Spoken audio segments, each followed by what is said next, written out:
Web Rádio Fraternidade apresenta Jorge Elahá, no 8º Congresso Espírita de Uberlândia, com a apresentação do tema Maria de Nazaré, eis aqui a serva do Senhor, cumpra em mim conforme a tua palavra.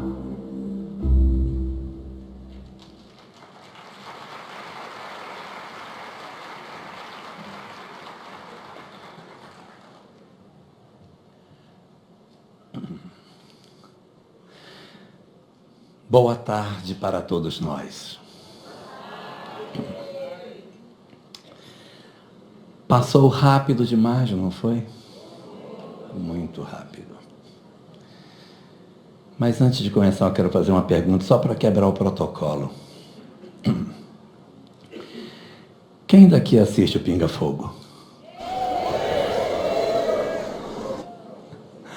Ok.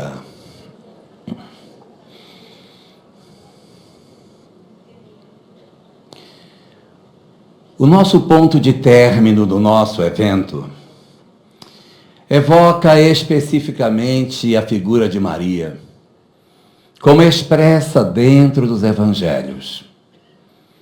E nesse momento particularmente, nós vamos fazer uma viagem histórica para buscar a Maria, que está expressa nos textos antigos, e que de alguma forma podem nos servir de base para um entendimento mais claro de quem seja esta figura tão singular que durante esses nossos 3 dias esteve presente nas nossas mentes e nos nossos corações. Indiscutivelmente, não há documentos históricos que não os religiosos que façam menção à existência de Maria. Ela foi uma mulher muito simples, sem grandes visibilidades históricas, como as rainhas, as princesas, as imperatrizes, ou personalidades notáveis do ponto de vista do poder no mundo antigo que pudessem registrar a sua passagem. Portanto, o que nós temos de informação sobre ela se restringe fundamentalmente àquilo que os textos religiosos nos entregam. Nós temos vários escritos antigos, na forma de evangelhos, não somente os 4 que nós temos o hábito de lê-los, como Mateus, Marcos, Lucas e João, mas existem outros textos que são chamados de evangelhos apócrifos, e que trazem também, cada um da sua forma, informações a respeito de Maria de Nazaré. Alguns são menos aceitos, outros são mais aceitos. Entre esses textos que não compõem o texto bíblico e que são vistos como possíveis informações saudáveis e confiáveis sobre Maria de Nazaré, nós temos particularmente um texto chamado o Proto-Evangelho de Tiago. Um texto muito estudado, inclusive dentro da Igreja Católica, pelas notas que ele traz sobre a história e a personalidade de Maria de Nazaré. Ali nós vamos encontrar algumas informações que são muito semelhantes em alguns aspectos ao que está contido dentro do Corão Sagrado. O texto muçulmano, que é bem posterior aos evangelhos, também traz muitas informações sobre Maria de Nazaré. O Corão Sagrado tem uma surata, a surata 19, que seria como se fosse o capítulo. A surata 19 é intitulada Mariam, e ela é dedicada inteiramente à história de Maria de Nazaré, coisa que o evangelho não faz. No Corão Sagrado, Maria aparece 35 vezes e nos evangelhos ela aparece 17 vezes. Ela aparece bem menos dentro do evangelho e ainda considerando que a história é repetida 4 vezes, ela só aparece 17, enquanto que no Corão Sagrado ela vai aparecer 35 vezes. Ela aparece até mais do que Jesus, que aparece 19 vezes. Então, ela é realmente muito reverenciada em determinados textos religiosos. O proto-evangelho de Tiago é uma ode à infância e à história de Maria de Nazaré, e ele surpreendentemente termina quando Jesus nasce, por isso que é proto-evangelho. Ele não trata da história do Cristo, mas sim dos antecedentes do nascimento de Jesus. E a história de Maria, de maneira mais canônica, a gente vai encontrar somente nos evangelhos. E entre os evangelhos, Marcos e João não falam dos antecedentes da infância de Jesus. O material sobre a infância de Jesus está concentrado fundamentalmente no texto de Mateus e no texto de Lucas. E no de Lucas é onde está, de fato, a história mais detalhada que nós temos dentro do ambiente cristão sobre quem seja Maria de Nazaré. Em resumo, de tudo isso que a gente teve a oportunidade de ver, a história contida no Evangelho de Lucas seria o texto mais robusto para o entendimento de quem seja essa personalidade tão importante para todos nós. E embora o Evangelho seja a narrativa sobre a história de Jesus, a história que Lucas conta não começa com a história de Jesus. A história que narra Lucas, ela inicia fora da Galileia. Ela começa na cidade de Ain Carim, onde vivia um casal de velhos chamado Zacarias e sua mulher, Isabel. Zacarias era sacerdote, já era velho, idoso, e sua esposa também idosa. Os dois eram bastante idosos e tinham sonhos de terem filhos, mas nunca haviam engravidado. E ela já estava com a idade bastante avançada e a perspectiva de gravidez já havia saído dos sonhos do próprio casal. Zacarias, segundo o que é dito no texto de Lucas, pertencia à ordem de Abias. É o que está colocado no capítulo 1 de Lucas, mas o que vem a ser a ordem de Abias.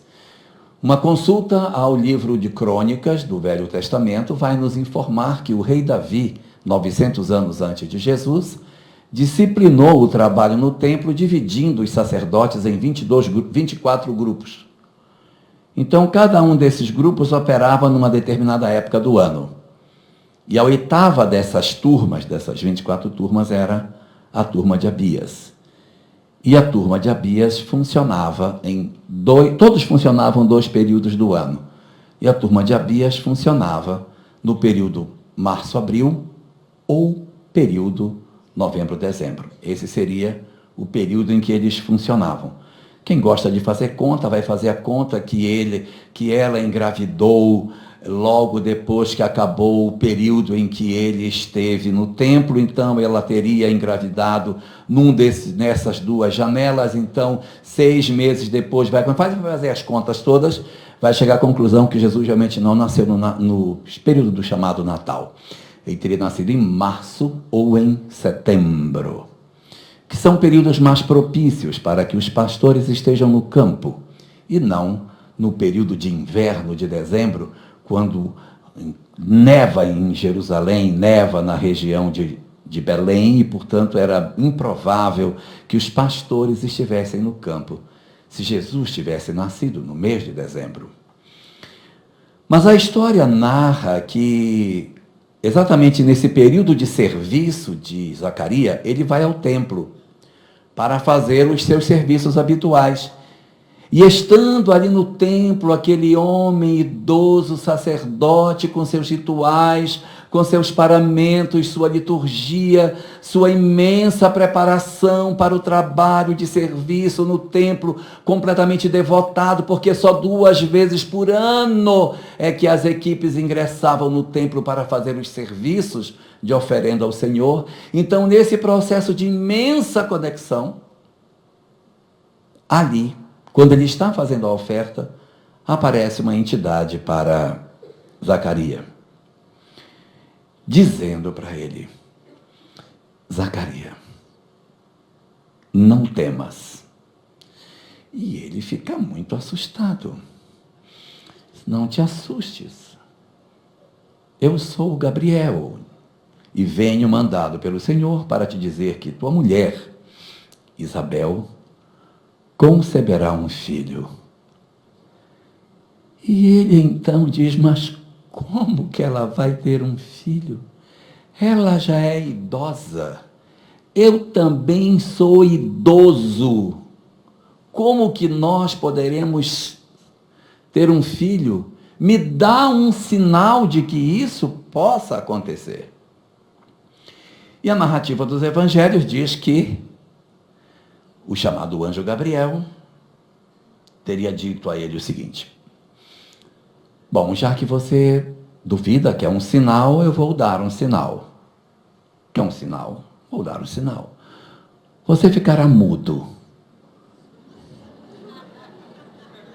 até a criança nascer.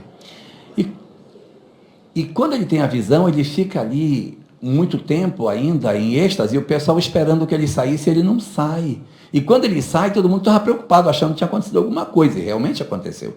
E ele sai dizendo que não podia falar, entregam para ele uma tabica, e ele escreve nessa tabica o que teria acontecido, inclusive o nome do menino foi dado, que o nome do garoto, em português, seria João, em hebraico, Yoshanam. Mas ele seria, então, João, o que não é habitual, porque o nome dos filhos seguem a tradição judaica, o filho mais velho tem um nome específico, que é do avô paterno, etc. Mas ali, a tradição era quebrada e todo mundo não queria esse nome, mas ele insiste. E ele, então, depois que termina o ofício, que vai durar até abril, ele vai para casa e conta o evangelho que pouco tempo depois sua mulher engravidaria. A história roda e diz que 6 meses depois, ou seja, Isabel já estava com 6 meses, quando o mesmo anjo visita uma segunda personagem. Só que agora ele vai na cidade de Nazaré. O anjo Gabriel agora não está mais em Carim, pertinho de Jerusalém.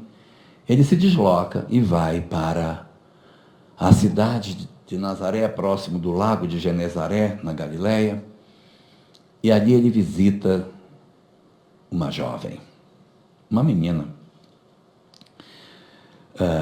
O texto em hebraico, as profecias que existiam em hebraico, davam conta de que quando o Messias viesse, ele nasceria de uma jovem. Sua mãe seria uma mulher muito jovem, muito jovem. E essa moça a quem o anjo vai conversar, vai se dirigir, é também uma moça jovem. Mas ela não está no templo. Ela não está vestida com roupas especiais. Essa menina está nos afazeres domésticos. Ela está na lida diária dela. Ela está fazendo aquilo que é o comum das mulheres de seu tempo fazer.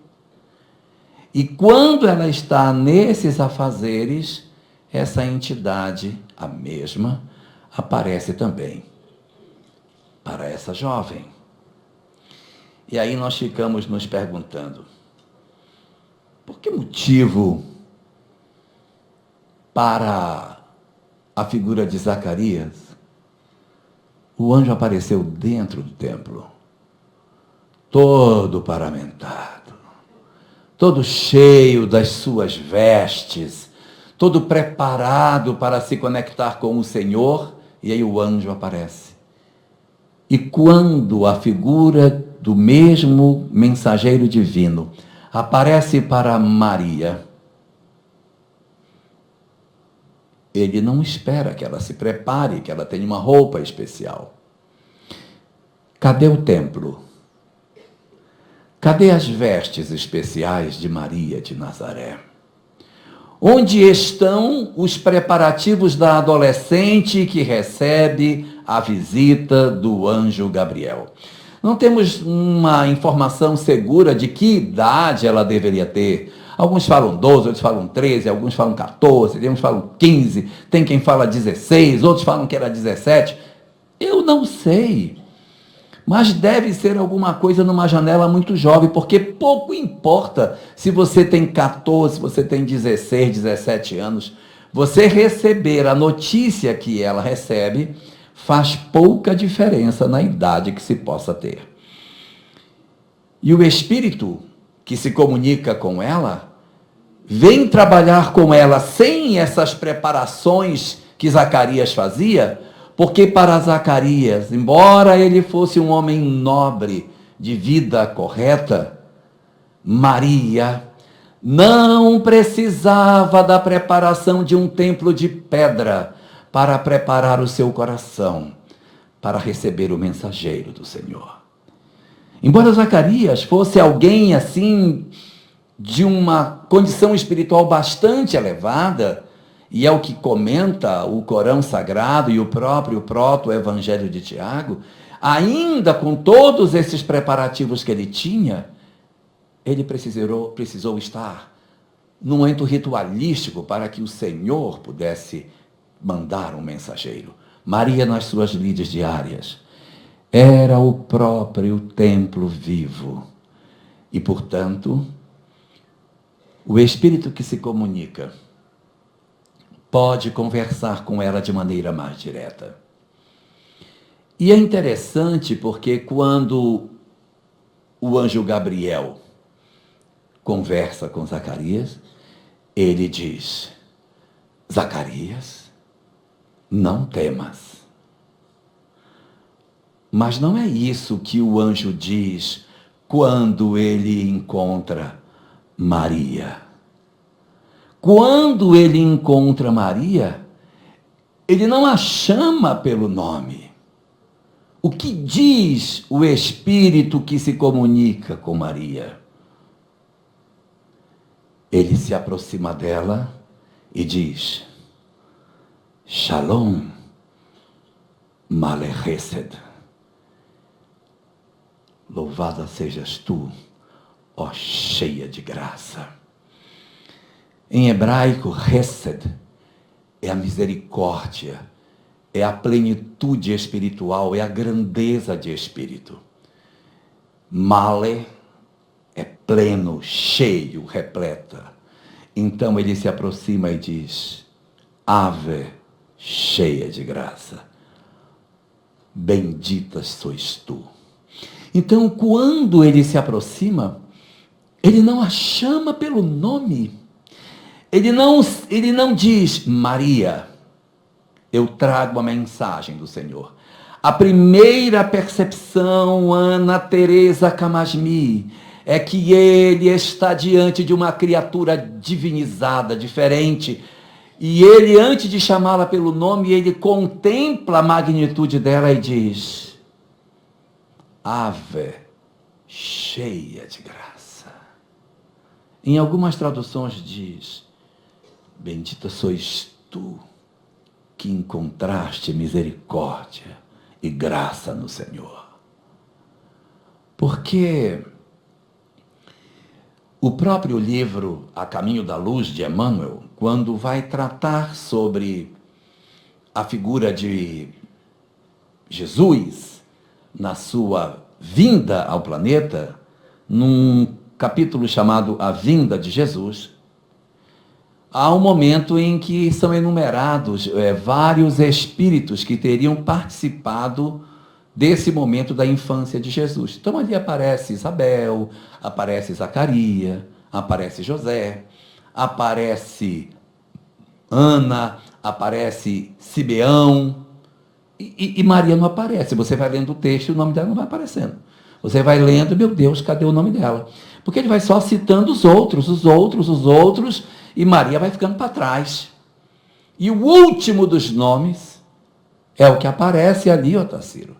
Porque Emmanuel vai citando um por um, e quando chega no último nome ele diz: e a sublimada figura de Maria.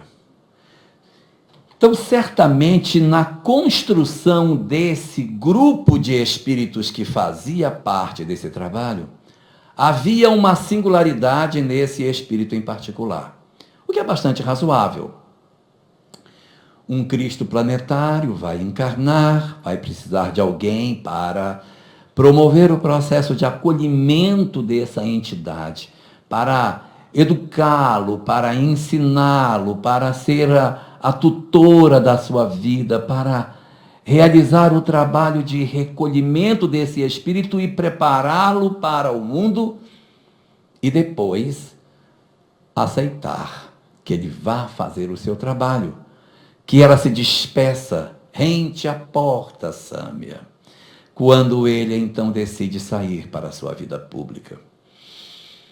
Aceitar que o filho que lhe pertencia iria agora fazer um trabalho de socorro às milhares de almas que renteariam com ele durante sua vida pública. Aceitar que seu filho bom, amado, que nunca prejudicou ninguém, fosse de repente guindado à condição de ser um perseguido como um criminoso e aceitar a morte silenciosamente. Admitir a partida de um filho tão amado. Promover um processo de compreensão mais profunda do sentido da vida e admitir que o anjo, que lhe iluminou os dias desde momentos tão jovens da sua vida, agora não participaria mais. Eu precisaria de alguém muito especial? E entre as entidades que faziam parte daquela pleiade mais próxima do Cristo, Maria é escolhida para encarnar um espírito. Esse espírito é escolhido para ser Maria de Nazaré, exatamente pela imensidão da maternidade que já lhe era característica. Ela já possuía esse tipo de característica, uma vez que o trabalho dela é o trabalho de socorro das entidades no mundo espiritual. E não tem mundo espiritual só depois que Jesus nasceu. Havia, por incrível que pareça, mundo espiritual antes do nascimento de Jesus. Então já havia quem trabalhava o mundo espiritual antes do nascimento de Jesus. Quem era o espírito responsável? Então, aquela entidade que tinha aquela intensidade de amor absurdo, esta que tem esse sentimento de maternidade tão aflorado, nós vamos tomá-la para que ela exerça o papel de ser a figura que vai promover o nascimento do Messias. Quando ela recebe a notícia, ela vai fazer uma pergunta que até se parece com a pergunta de Zacarias. Porque Zacarias perguntou, mas como é isso? Qual é o sinal que você me dá para isso? Como isso pode?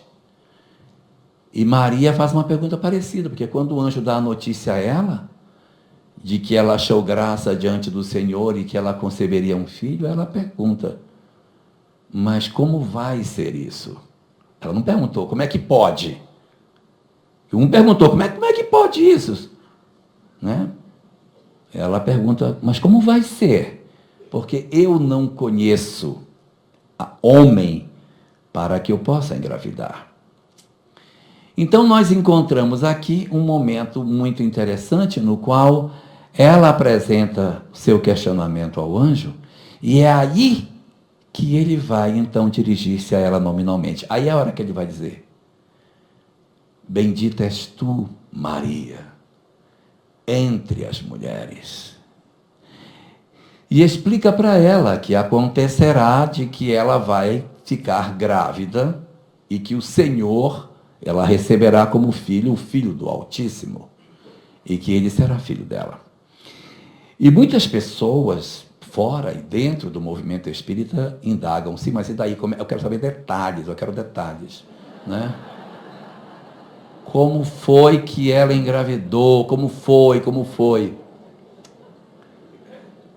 Pois é. Os evangelhos não dão detalhes. E nenhuma obra segura também dá detalhes. Eu acho que isso é um indicativo para nós, né? Não, mas a gente tem uma obra que cita isso, mas o que compõe a base do pensamento espírita é a universalidade dos ensinos dos espíritos. Um espírito dizer não deixa de ser uma opinião de um espírito. A gente pega, abre uma gaveta, coloca e aguarda a confirmação. Só que essas questões de cunho muito curioso, a gente precisa tomar cuidado com elas, porque elas às vezes nos afastam, porque elas são para nós movimentos de distração, porque a gente sai correndo atrás disso, achando que isso vai nos resolver, e eu esqueço de fazer o que é mais importante. Eu não vim para isso. O meu propósito, eu não vim para a Terra para chegar aqui e descobrir os mistérios do universo que não vão resolver o meu problema em casa, como a Ana Teresa estava lembrando para nós. Não é para isso. Então, às vezes, a gente está atrás dessas coisas e eu posso até encontrar uma resposta, mas não diz respeito à minha vida. Isso diz respeito à vida delas, é uma questão pessoal. E a vida sexual de quem quer que seja não deve ser objeto de discussão de nenhum de nós. Cada um deve cuidar da sua própria história afetiva e ponto final. É a recomendação que nós encontramos na literatura espírita. É lógico que nos interessa descobrir o entendimento sobre as coisas, sobre a vida, daquilo que nos toca.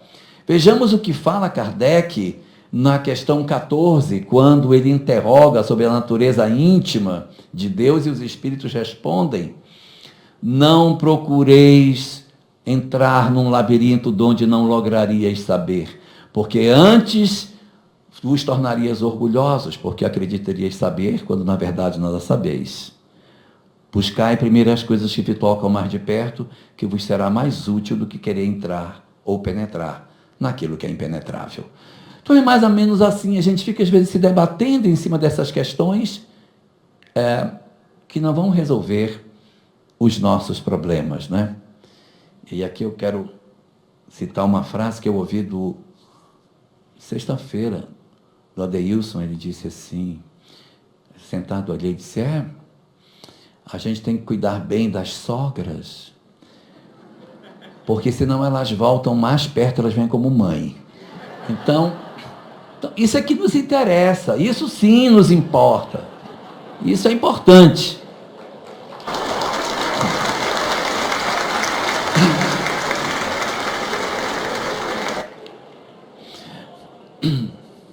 Não estou ameaçando ninguém. Então acontece esse evento, e na hora em que o anjo dá a ela essa notícia, ele fica diante dela, depois dela receber a notícia, e ele não vai embora. Ele dá a notícia, ele é mensageiro. Qual é o papel do mensageiro? O mensageiro vem, entrega a notícia e vai embora. O anjo Gabriel não vai embora. Ele diz o que vai acontecer e fica parado, como se ele esperasse dela o quê? Uma resposta. Porque nós todos temos uma programação espiritual antes de renascer. Isso é fato, todos nós sabemos. Agora, nós vamos efetivamente cumprir essa programação espiritual? É isso mesmo que a gente vai fazer? Ou nós vamos nos desviar desta programação? E Maria, embora seja um espírito de uma alta envergadura espiritual, ela poderia dizer: não, eu declino, eu não estou disposta. Mas a resposta dela é uma resposta muito surpreendente. A resposta é: eis aqui a serva do Senhor. Cumpra-se em mim conforme a sua vontade. Gente, isso é tão magnífico, porque eu procurei na Bíblia outro momento em que alguém dissesse: eu sou o servo do Senhor. E eu não achei. Eu achei um único momento no Velho Testamento em que Deus diz que Moisés é seu servo. Mas eu não vi Moisés dizendo: é isso mesmo. Eu não vi. Eu vi só Deus dizendo: Não, porque Moisés, meu servo, ele deve ter ouvido, levantado a sobrancelha e ficado por isso mesmo. Mas no caso de Maria é diferente. É ela que se apresenta como sendo a serva do Senhor. E é interessante que ela não diz simplesmente, eis aqui a serva do Senhor. Porque a segunda parte é tão ou mais importante do que a primeira. Cumpra-se em mim conforme a sua vontade, ou seja, que o Senhor disponha de mim como assim quiser. Veja que ela tinha, Patrícia, 16, 15, 14, 17, sei lá quantos anos, mas ela era uma adolescente. Então, se uma jovem, então adolescente, tem essa presença de espírito, não pode ser um espírito típico da terra, em dizer, eu aceito o desafio e que se cumpra em mim conforme a vontade do Senhor. E outros companheiros aqui já comentaram antes que engravidar hoje é muito diferente de engravidar há 2000 anos atrás na Palestina. Uma jovem ficar grávida, ela ainda era noiva de José, não estava casada com ele. Isso tudo é um problema grave. Ele ia visitar, o anjo também visita José e diz, não manda ela embora. Não mande ela embora, ela está grávida, mas você vai ficar com ela. Então, ele assume essa responsabilidade da gravidez dela. E isso é muito interessante para mostrar o quão desafiador foi para todos eles a gravidez de Maria. E ela então vai, segundo o que diz o texto bíblico, ela vai visitar a sua prima Isabel, que segundo o texto ela já estaria com 6 meses de grávida. Então ela vai, diz o texto que ela vai imediatamente de lá, de Nazaré, na direção de Ain Carim. Ela desce e vai para a cidade onde vivia Isabel. E ao chegar, Isabel diz que a criança dentro do ventre dela, que estava com 6 meses formado, começou a se movimentar de maneira muito intensa, mostrando que ela era um sinal de que ela saudava aquela que chegava. Então, esses sinais vão até, inclusive, amarrando as datas. Quem gosta de fazer conta, não é? Já que foi 6 meses depois, vocês depois vão fazendo conta, vão descobrir que o nascimento de Jesus é 15 meses depois do ofício de Zacarias no templo. Aí vocês pegam quando é que a turma de Abias funcionava, soma 15 meses, vocês vão ver que vai bater em março ou setembro, que seria outono ou primavera. Isso é muito interessante perceber como a espiritualidade vai trabalhando e vai costurando essas proximidades, porque Maria, muito jovem, vai procurar a prima, já idosa, na expectativa de encontrar uma validação. O próprio Evangelho de Tiago e também o Corão Sagrado fala que ela era órfã. E quando ela vai visitar a prima faz sentido, porque o lógico seria que ela visitasse os pais e não a prima. Por que ela visita a prima? O Corão Sagrado diz que quem cuidou de Maria durante a sua infância foi Zacarias e Isabel. Por isso a relação paternal que ela teria com a família, justificando que ela fosse lá nesse momento em que ela tem essa revelação. E mais um fato, o Evangelho de Lucas diz que ela chega e permanece na casa da prima até o final da gestação dela. Ela permanece lá, ela fica os 6 meses com sua prima Isabel. E aí é quando ela volta para Nazaré, como todos nós sabemos, e a narrativa dos evangelhos vão nos trazer a notícia de que, chegando um período de censo, ela desceria com José na direção de Belém, aonde José iria se registrar em função da família a qual ele pertencia. E quando a gente fala sobre a família que ela pertencia, muitas pessoas, quando veem uma imagem de Maria de olhos azuis, cabelos mais claros, dizem, mas não é possível. Esse rosto não é um rosto judeu, porque judeu não tem esse tipo de característica. Olha, nem todos, viu? Nem todos. Nós temos vários tipos de judeus. Existe judeu Ashkenazi, judeu Sefaradi. Os Ashkenazi têm olhos claros, pele clara. eles são mais do leste europeu e podem ter isso. Davi, o rei Davi, era conhecido como um homem de pele muito clara e cabelos ruivos e muito bonito. Se ela vinha da casa de Davi, é razoável que ela pudesse ter essas características. Nesse período, os judeus casavam com outras mulheres de outros povos. Ainda não havia essa unidade tão grande. É só depois que se consolida que aí os povos ficam muito mais ciosos de terem relacionamentos com outras culturas. Mas durante um período largo, os judeus, os homens, eles casavam ou tinham filhos com mulheres que eram de outras etnias, sendo possível esse tipo de configuração. Agora, se mesmo tendo todas as análises possíveis e não tiver isso, isso também não é problema. Porque o espírito que encarnou como Maria já era espírito antes de encarnar como Maria. Ele já era, antes já tinha uma forma. Então, esta pode ser a forma que ela tinha, porque ela também não desencarnou com essa idade. Ela desencarnou mais idosa. E por que ela tem essa configuração mais jovem? Porque ela, na verdade, assim preferiu, como tantos outros preferem uma forma de acordo com o seu interesse. Emmanuel se apresenta como senador, ela pode se apresentar como ela assim quiser. Então, isso pode não representar a figura física de Maria de Nazaré, mas é a forma como ela se apresenta no mundo espiritual, e aí fica na conta do livre-arbítrio desse indivíduo. E há uma coisa muito interessante que mostra a grandeza de Maria de Nazaré. É que os episódios que se seguem ao nascimento de Jesus são episódios muito interessantes, porque ela tem a criança numa estrebaria, sem nenhum tipo de socorro. Uma mulher jovem dá à luz num local aparentemente desaparelhado, sem socorro, sem nada. Quem olhasse o parto de Maria naquele lugar, debruçado nas laterais da estrebaria, dizia: coitada desta criança.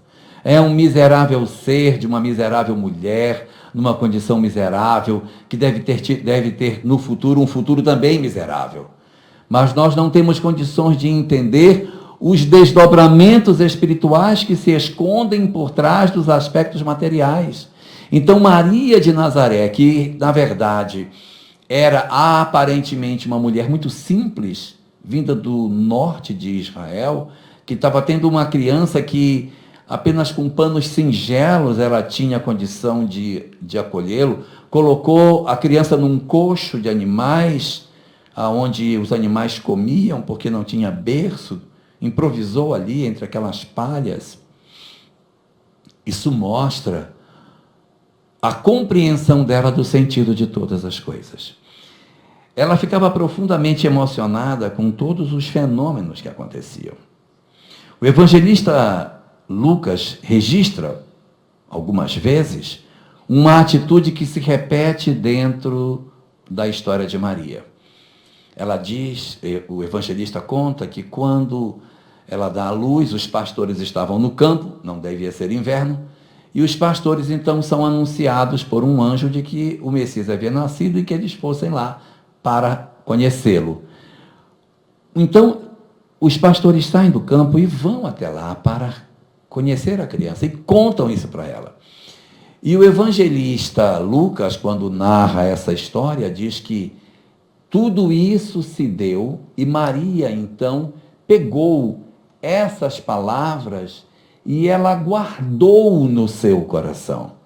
Então, quando ela tinha uma notícia espiritual, porque é singular você dar à luz a uma criança e, de repente, os pastores entrarem e dizer: olha, estávamos no campo, os anjos apareceram e nos disseram que o Messias havia nascido e nos pediram que viéssemos aqui. Então, quando havia esse tipo de fenômeno, de algum tipo de revelação espiritual, o que fazia Maria? Maria não simplesmente ignorava as coisas que aconteciam. Maria abria o seu coração, guardava as palavras dentro do seu coração. Então, as coisas que ela recebia que eram importantes, ela guardava dentro do coração dela. Quando Jesus fez 8 dias de nascido, Jesus tinha que, segundo a tradição judaica, ser levado ao templo de Jerusalém para ver a circuncisão e ele então ser consagrado. Ele era primogênito, tinha uma oferenda para fazer, várias cerimônias iriam ser feitas. E ela vai. Quando ela chega lá, ela encontra 2 personagens na escadaria do templo. A primeira que ela encontra é Simeão.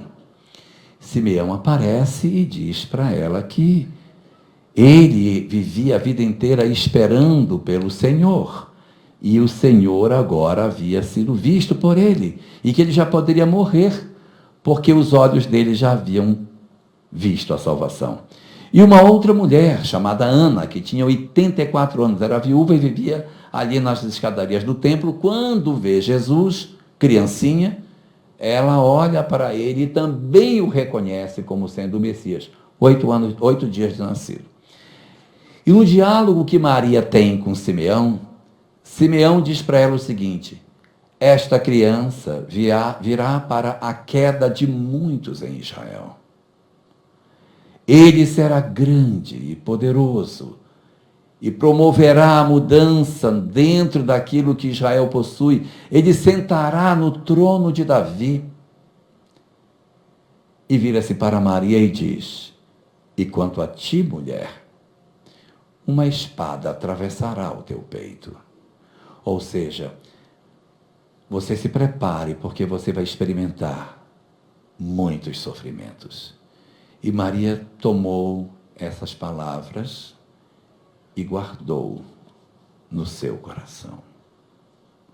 Mais à frente, o Evangelho narra uma terceira oportunidade em que Jesus, aos 12 anos, vai a Jerusalém e fica no templo conversando com os sacerdotes. E quando ela volta, aquela conversa com o filho, que ela estava preocupada porque não sabia onde ele estava, e diz: mas minha mãe, não sabeis que tenho que cuidar das coisas de meu pai, caso Deus? E ela fica muito impressionada com esta fala de Jesus, e o evangelista mais uma vez diz: e Maria então guardou estas palavras do seu coração. Essa atitude de pegar as palavras que nos são significativas, que poderão ter representatividade espiritual para nós, e guardar nos nossos corações, é uma habilidade que nem todos nós possuímos. Nem todos nós temos o dom, mas é de guardar as coisas que o Senhor nos envia. Quantos de nós lemos romances espíritas, choramos que as páginas ficam manchadas de tanta lágrima? Lê um livro Renúncia, soluça desesperadamente, não é, Márcia, ali? E passa dias, parece que está transferido para o mundo espiritual. Os meninos quebram as coisas em casa, não faz mal, isso não faz mal. Mas passa um tempo, aquelas coisas parecem que vão perdendo intensidade, e quando você percebe, as coisas acontecem e você se irrita, como se você não soubesse aquilo que foi lhe oferecido. E aí quando a pessoa fala: mas não é você, não me fale disso, não quero falar disso agora. Por quê? Porque as palavras não foram guardadas no nosso coração. A gente leu, chorou, mas não guardou no coração. E o que Maria, onde estava a virtude de Maria? Maria guardou estas palavras no seu coração. Nós não fazemos isso. Então, quando chega o nosso momento de sofrimento, que são inevitáveis durante a existência humana, nós precisaremos abrir o baú dos nossos corações, não tem jeito, porque nenhum de nós que está aqui, jovens ou já mais velhos, nenhum de nós escaparemos das frustrações na vida. Todos nós ouviremos não da vida muitas vezes. Muitos de nós teremos os nossos sonhos esfacelados pela realidade. Muitos de nós experimentaremos uma série de sofrimentos que nunca imaginamos que iríamos atravessar. Mas essas dores, elas são típicas de um planeta de provas e expiações. E para que a gente consiga se forrar para atravessar esse período de maneira mais tranquila, é preciso que a gente guarde nos nossos corações as palavras que a gente tem a oportunidade de receber nos esclarecimentos espirituais que a vida nos oferece. Às vezes é uma reunião mediúnica. A gente recebe uma comunicação mediúnica, até chora na reunião. E aquilo diz assim, não, eu nunca mais, isso vai mudar a minha vida. E não muda. Não muda. Mas por quê? Não, mas eu sei, mas por que não? Porque as palavras estão guardadas no cérebro. Eu guardei as palavras no cérebro. Onde está escrita a lei de Deus? Na consciência. Está guardado no cérebro. Não está guardado no coração. O que guarda no cérebro não resolve a nossa questão. Não resolve, igreja. A gente não consegue resolver. Nós só vamos resolver os nossos problemas quando tudo aquilo que a gente tem a oportunidade de receber, nós guardarmos no lugar devido.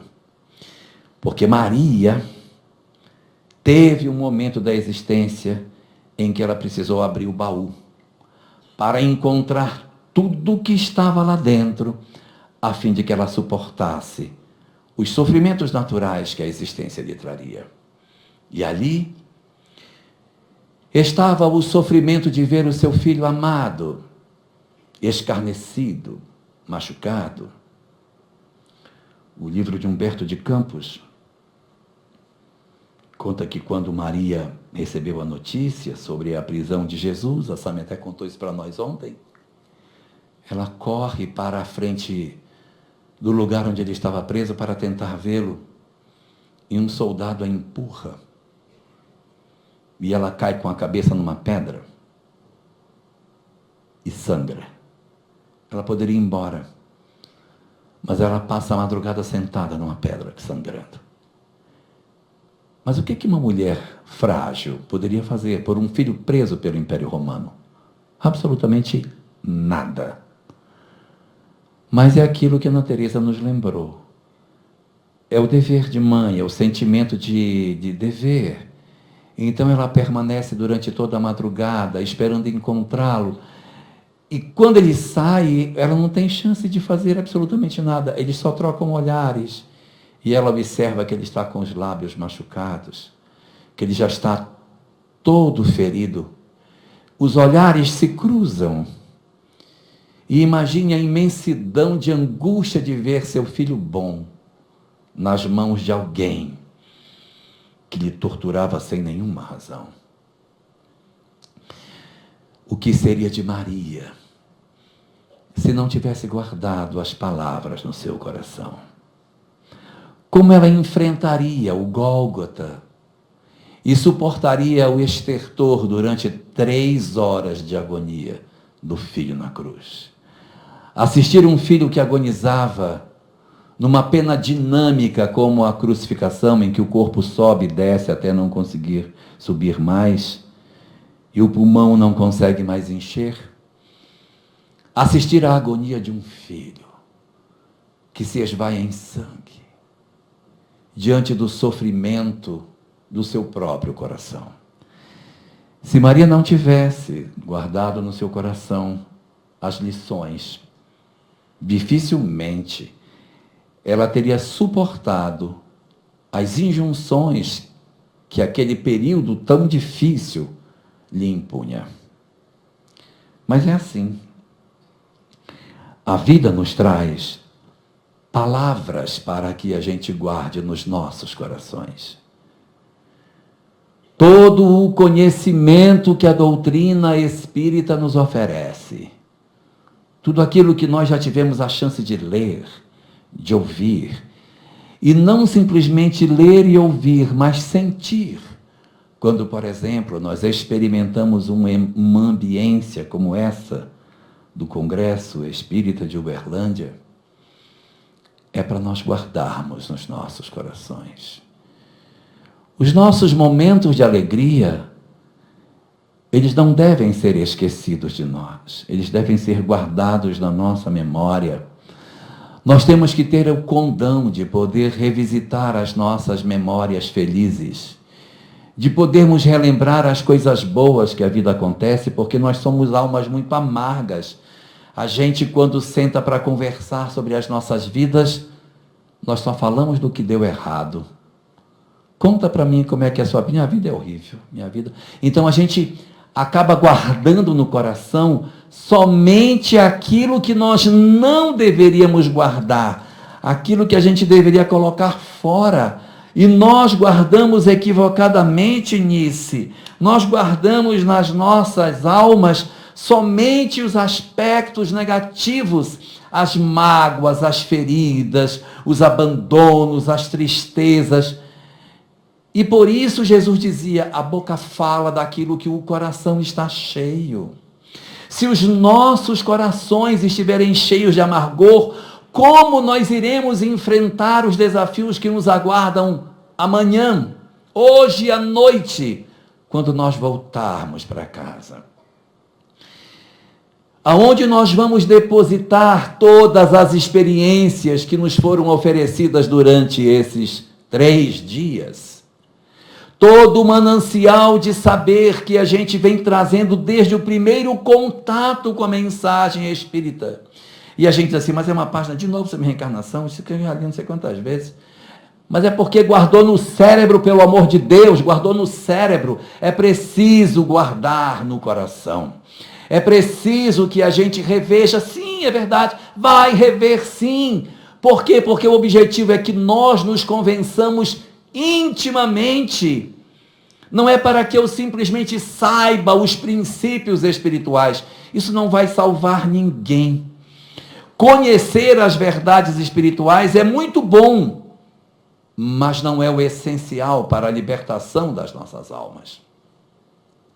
É preciso que nós saibamos dar verdadeiro sentido para tudo aquilo que a espiritualidade investe em todos nós.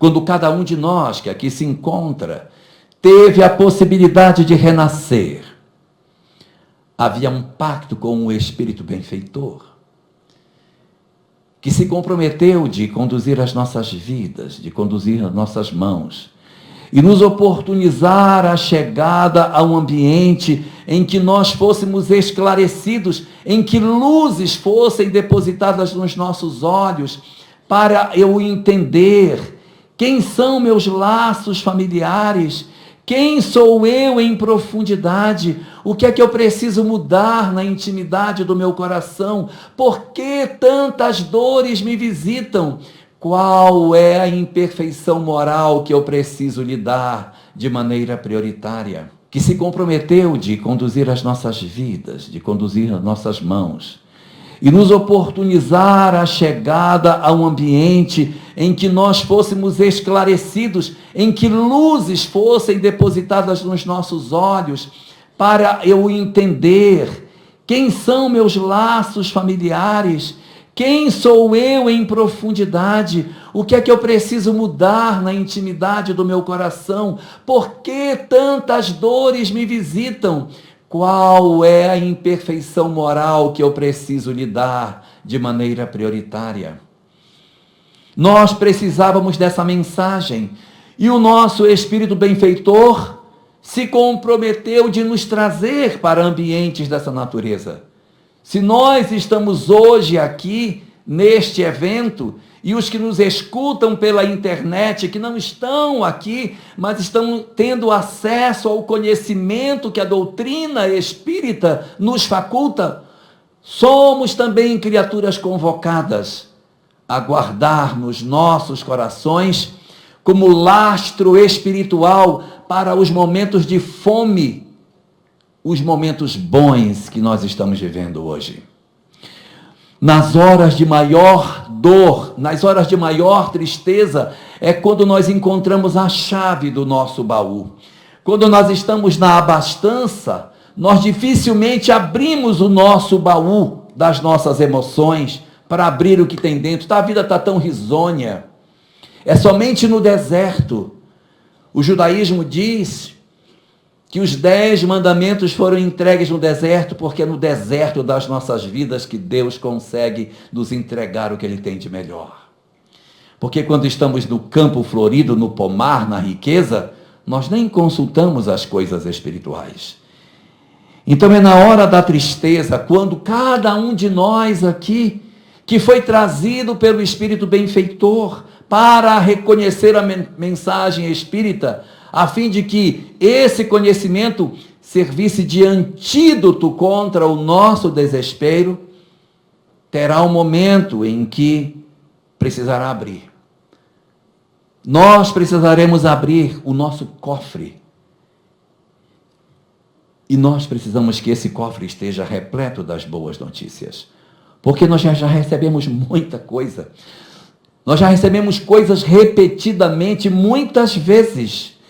Mas é preciso que nós guardemos nos nossos corações essas verdades, para que quando os nossos momentos naturais, inevitáveis de sofrimento, venham convocar as nossas almas a dizer: eu sei porque este conhecimento aparece na minha vida, para que eu consiga superar o luto de um filho, para que eu consiga superar uma separação conjugal, uma perda de um membro, a perda da minha saúde, os meus momentos de profundo amargor pela solidão que eu vivo, o meu abandono, as minhas tristezas infinitas, as minhas dores que eu não confesso a ninguém e que visitam a minha alma.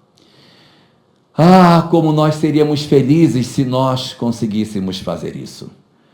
Porque se nós fôssemos verdadeiramente capazes de passar a olhar a vida com olhos do Espírito e guardar nos nossos corações as lições que a vida nos desse, e tivéssemos aqui dentro todo um manancial de saberes, quando chegasse a hora do nosso sofrimento e que as nossas vidas nos convocassem aos processos de testemunho terríveis que muitos de nós passamos, nós estaríamos aptos para poder dizer: eis aqui o servo e a serva do Senhor, que cumpra-se em mim conforme a sua vontade.